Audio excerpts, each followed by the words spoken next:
presidentes y 11 expresidentes de países de América Latina figuran en los Pandora Papers, una de las mayores filtraciones de documentos financieros que se haya publicado.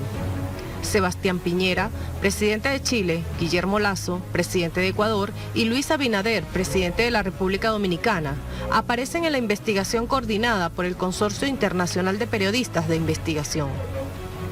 El consorcio reveló un estudio que muestra las cuentas secretas en paraísos fiscales donde están implicados a personalidades alrededor del mundo, filtrando 11.9 millones de documentos. Los documentos filtrados develan el entramado de paraísos fiscales más amplios de la historia. En esta filtración figuran 35 jefes y exjefes de Estado, incluidos 14 en Latinoamérica, hecho muy similar a la ocurrida en 2016, cuando el Consorcio Internacional de Periodistas filtró los llamados Panama Papers. En aquel entonces, fueron 11.5 millones de documentos procedentes del despacho panameño, Mossack Fonseca, que revelaron cómo líderes políticos y personalidades del mundo contrataron los servicios de este bufete para crear sociedades extraterritoriales, presuntamente para evadir impuestos. Esta mañana, en Agenda Abierta, analizaremos el alcance de esta revelación, los pormenores de los documentos y qué países afecta esta filtración que, de acuerdo a este entramado, fue utilizado por dirigentes y gobiernos de corte neoliberal. Y ahora revisemos lo que registra la prensa a nivel global. El portal de la Agencia Cubana de Información Prensa Latina dice así: citan a funcionarios de Colombia señalados en los Pandora Papers. El senador de Polo Democrático Alternativo, Iván Cepeda, confirmó hoy que la bancada de oposición en la Cámara de Representantes citó a debate a funcionarios del gobierno señalados en la investigación Pandora Papers. Por medio del estatuto de oposición, la vicepresidenta del país, Marta Lucía Ramírez, la ministra del Transporte, Ángela Orozco, y el director de la Dirección de Impuestos y Aduanas Nacionales de Colombia, Lisandro Junco, deberán comparecer ante los representantes a la Cámara del Congreso bicameral para explicar sobre los señalamientos. El representante David Racero, quien citó al debate, manifestó que resulta inaudito que mientras la mayoría de colombianos hace un esfuerzo sobrehumano para pagar impuestos, estos funcionarios e incluso expresidentes evaden sus pagos en Colombia. Y ahora veamos lo que dice el portal Ámbito. Pandora Papers. Lasso admite que tuvo inversiones en el extranjero, pero que eran legítimas.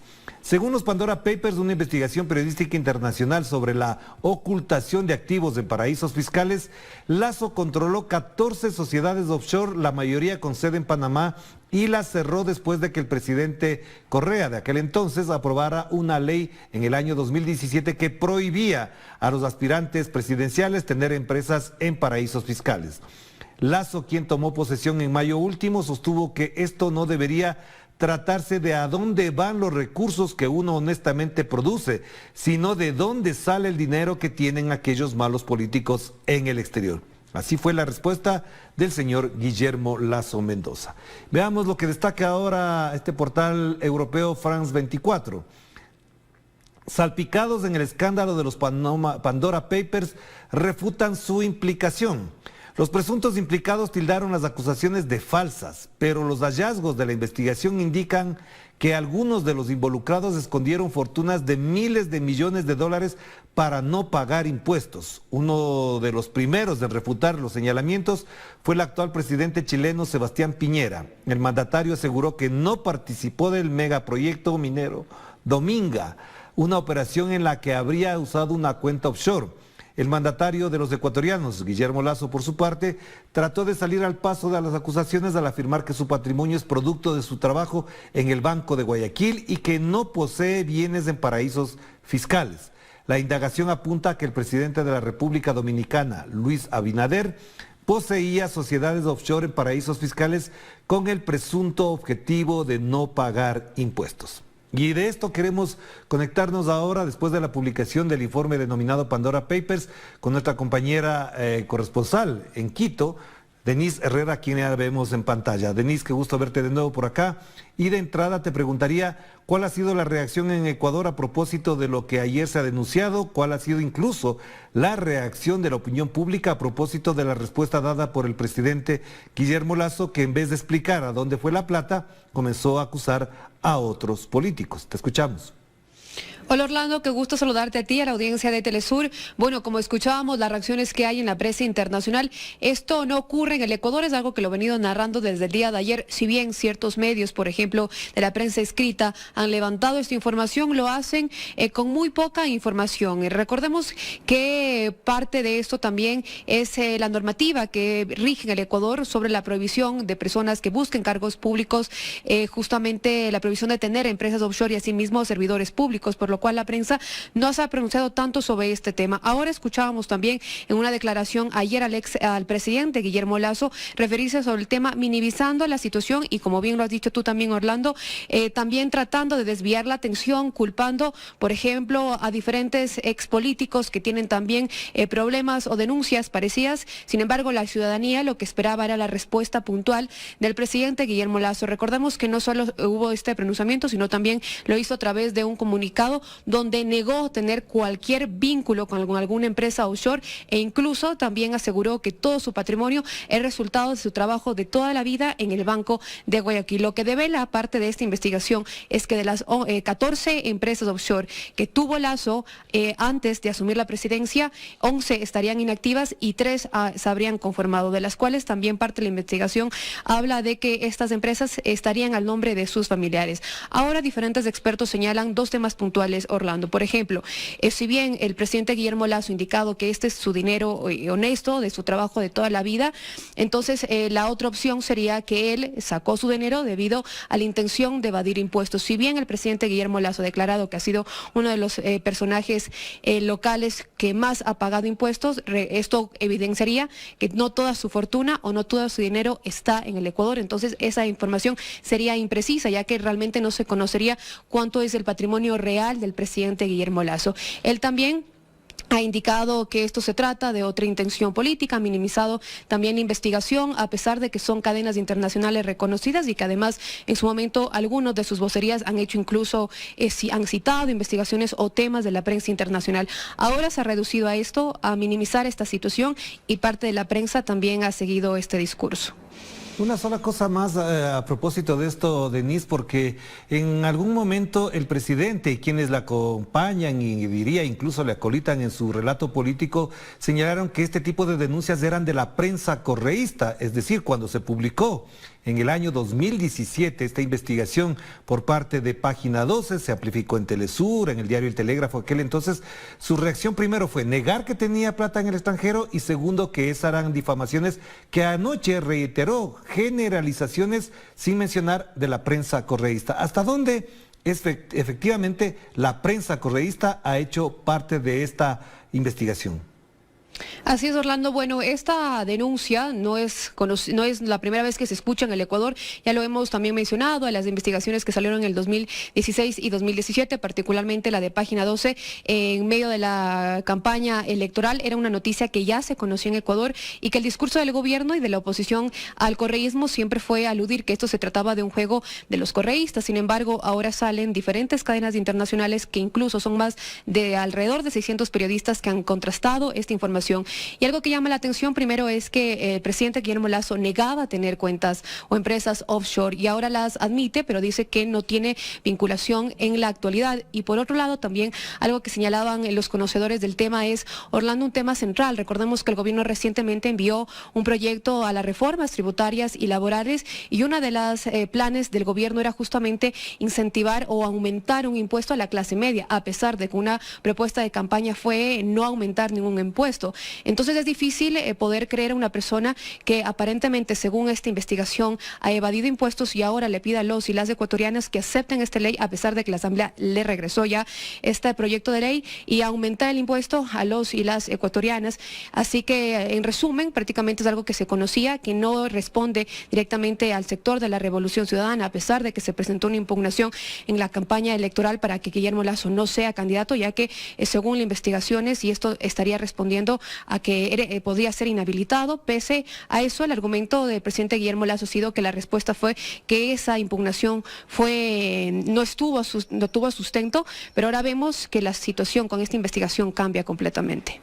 Gracias, Denise, muy amable por atender esta invitación también para reportarnos sobre el tema. Estaremos pendientes de tus reportes informativos a lo largo de esta jornada. Y ahora nos conectamos con Isabel Ramos. Ella es docente universitaria, investigadora de la comunicación, a quien le damos la más cordial bienvenida. De entrada, un saludo, Isabel, qué gusto tenerte por acá, pero bueno, no eres de la prensa correísta, ¿verdad? Por eso te podemos entrevistar. Desgraciadamente no soy de la prensa correísta, trabajo en la academia hace muchísimo tiempo y realmente muy preocupada. Así que un saludo a Telesur y a toda la audiencia en América Latina. Te decía esto en calidad de broma porque cada vez que hablamos del tema, entonces si me mencionan para hablar de estos temas, ya enseguida te tachan de correísta y con eso creen que te descalifican. Pero hay algo muy importante que te quiero preguntar de entrada, Isabel, porque el Consejo Nacional Electoral, en la campaña electoral última presidencial, me refiero, declaró de infundadas las denuncias que hacían los partidarios de aquel momento de Andrés Arauz. Resulta que no han sido tan infundadas porque efectivamente se demuestra ahora por la prensa no correísta, por los diarios mundiales, por 600 periodistas, incluido periodistas del diario Universo del Ecuador, de que efectivamente es así. ¿Cómo se entiende que el Consejo Nacional Electoral en su momento haya declarado de infundadas estas denuncias? Bueno, lo que conviene decir es que el Consejo Nacional Electoral fue objeto de un proceso de cooptación por las élites tradicionales antes de este proceso electoral, y eso explicaría un poco su composición y sus adscripciones políticas. Eso es lo único que para mí le da sentido a que se haya descartado de plano, sin información, sin investigación, sin pedir elementos adicionales y sobre todo sin querer conocer cuál es la realidad. Es muy grave que la autoridad electoral haya descartado de plano unos señalamientos que por lo menos debieron haber sido investigados con seriedad antes de dar paso a una candidatura presidencial. Claro, pero Isabel, ahora frente a esto, ¿cómo valoras la respuesta del presidente Guillermo Lasso, que ayer en cadena nacional prácticamente, porque ahora no necesita llamar en cadena a todos los medios, sino que todos los medios se encadenan, ha rechazado porque dice que son generalizaciones y por otro lado dice una cosa que llama a la preocupación? Él dice que no es importante dónde está la plata, sino de dónde salió esa plata. Y según él, esa plata, su plata, salió del trabajo honesto en el Banco de Guayaquil. La pregunta es, ¿dónde está la plata que sacó de los paraísos fiscales? ¿Está en el Ecuador? ¿Está en Dakota del Sur? ¿O dónde está? Los señalamientos del presidente, la alocución del presidente ha sido muy imprecisa y realmente sí lo que se nota es una preocupación muy grande en el gobierno nacional, precisamente por lo que informaba Denise hace un ratito.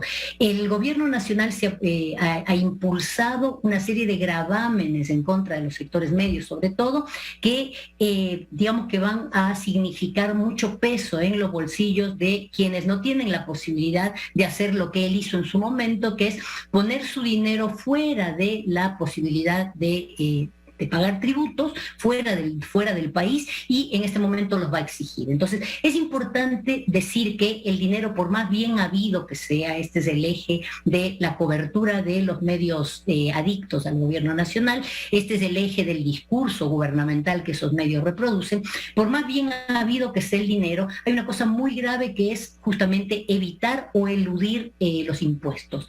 Con mucha justicia y con mucha certeza, digamos, con mucha agudeza, el ex candidato presidencial Andrés Arauz habla de que los paraísos fiscales, no les llama paraísos fiscales, les dice guaridas fiscales donde operan piratas financieros. Entonces, que es gravísimo que un jefe de Estado haya incurrido en esas prácticas. ¿Qué nos indica? Que no confía en la economía de su país, que se niega a invertir en la economía ecuatoriana y que está sustrayendo de la economía del país cuantiosos recursos que podrían generar lo que él dice que quiere generar: empleo, bienestar y redistribución de la riqueza. Es entonces muy grave este desplazamiento del eje importante de la alocución del presidente. El presidente evita hablar justamente de estas maniobras de elusión tributaria, de evasión tributaria en la que incurre, y tampoco dice qué es lo que ha hecho con esos recursos. Es muy fácil para las grandes fortunas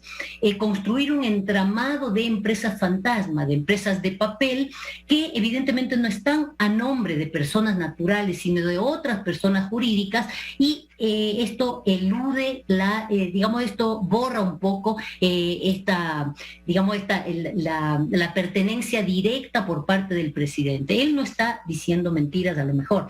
Él no tiene empresas en paraísos fiscales, pero él participa, o su familia participa, en personas jurídicas de papel que a su vez integran otras entidades que sí tienen sus recursos en paraísos fiscales. Es tremendamente grave que un jefe de Estado, que tiene que garantizar justamente que la economía funcione, que dicta y que rige la economía, la política económica de un país, esté incurso en maniobras de evasión tributaria. Hay que decir que prestigiosas entidades que se dedican a mirar justamente cuál es el impacto económico de la existencia de estas guaridas fiscales, dicen que más de 400.000 millones de dólares por año se pierden los estados en tributación debido a la existencia de estas guaridas fiscales. Entonces esto es gravísimo, y las palabras del presidente no nos dan luz precisamente sobre lo sustantivo.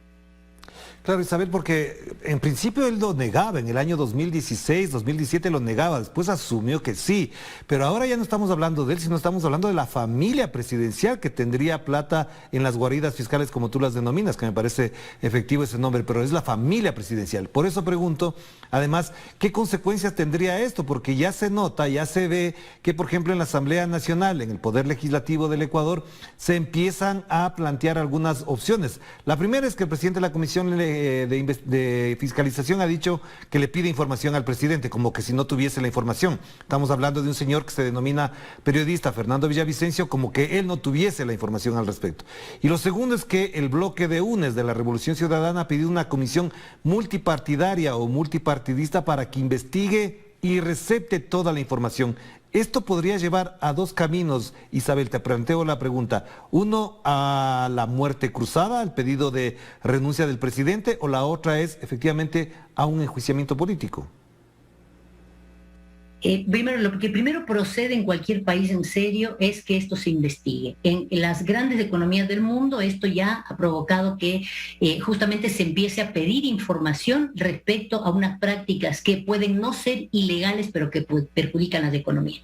Esto, protagonizado por los jefes de Estado, lo repito, es muy serio y es muy grave, y debería suscitar la acción de la Fiscalía General del Estado y de la institucionalidad de control del Estado, cosa que no ha ocurrido. No vemos que en la institucionalidad de control del Estado ecuatoriano un movimiento para recabar información. Ahora, evidentemente, los caminos legales y constitucionales, en el caso de que se considere una censura del presidente por sus acciones poco éticas y que perjudican la economía nacional, este es un eje que no está contemplado en la cobertura mediática. Las prácticas personales con dinero bien habido del presidente de la República perjudican una economía que él debe cuidar y custodiar. Entonces, hay, pensadores y actores políticos que están hablando ya de la muerte cruzada, de la posibilidad de que esto nos lleve a que se planteen nuevamente elecciones del Parlamento y del presidente y vicepresidente, o que se proceda a una censura, a un impeachment del presidente con la asunción de su vicepresidente. Hay actores que se sienten cómodos, mucho más cómodos con una opción, con la otra, incluso desde opciones progresistas y de izquierda. Este será un debate que tiene que venir posteriormente a una acción decidida de los organismos de control del Estado por la gravedad de estos hechos. Y para finalizar, una pregunta que es clave en todo este conjunto de elementos que hemos analizado, Isabel, es cómo ha tratado la prensa ecuatoriana, porque vemos que, por ejemplo, titulares y portadas como el Washington Post, El País de España, The Guardian, entre otros, han colocado el tema como un asunto grave Y te añado un elemento que es muy importante. Incluso los teóricos del capitalismo dicen que estos capitalistas le hacen daño al capitalismo. Pero en cambio la prensa ecuatoriana parecería que mira para un lado. Es decir, como no les conviene este rato hacer quedar mal a quien pusieron como presidente, parecería que minimizan el tema y en otros casos, como pasó por ejemplo con el noticiero de Coavisa, tuvo apenas 40 segundos la nota que refería a un tema escandaloso en el mundo.